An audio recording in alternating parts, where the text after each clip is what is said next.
बाहेर मार्केटमध्ये जे बिस्किट विकत मिळतं आपल्याला, ते घरच्या घरी कमीत कमी साहित्यामध्ये कसं बनवायचं ते मी तुम्हाला साहित्य दाखवताना बिस्किट पण बनवून दाखवणार आहे.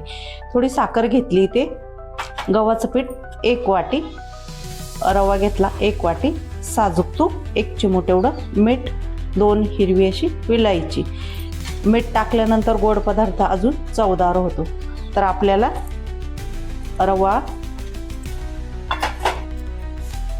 मिक्सरच्या छोट्या भांड्यामध्ये टाकून घेतला. त्याच्यामध्ये छोटी विलायची ती टाकायची, चिमूटभर मीठ पण टाकून घ्यायचं. त्याच्यात आपल्याला साखर टाकून घ्यायची.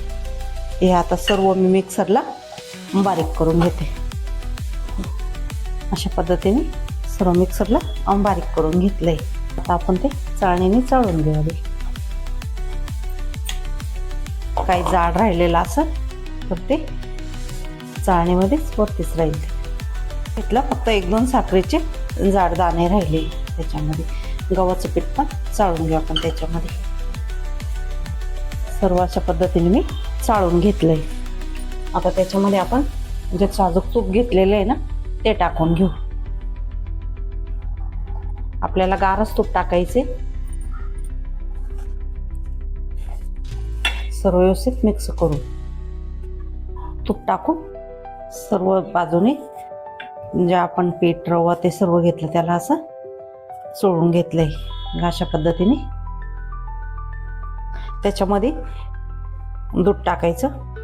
तुमच्याकडं दूध नसेल टाकायचं तर तुम्हाला पाणी पण टाकून मळू शकता, पण दुधाने ना चव छान येते त्याला. तर लागत ज्या वाटीने मी तूप घेतलं ना 1 वाटी एवढं दूध मी आधी टाकून घेतलं. दूध टाकून व्यवस्थित मळून घेतलं. जवळजवळ 2-3 मिनिटापासून मी मळते, कारण की आपण त्याच्यामध्ये रवा टाकलेला आहे ना. मला ह्या वाटीने जवळजवळ 2.5 वाटी एवढं दूध लागलं. पिठाचे गोळे बनवून घेते.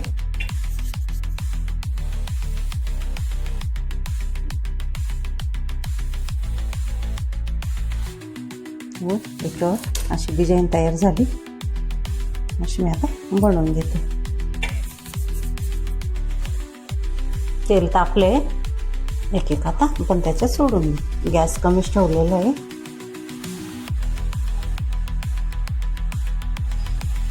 थोडंसं असं कलर बदलायला लागला, गोल्डन ब्राऊन कलर व्हायला लागला. पलटी करून घेतलं त्याला. छान डिझाईन किती छान आली त्याची. असा कलर होऊ द्यायचा, गोल्डन ब्राऊन कलर.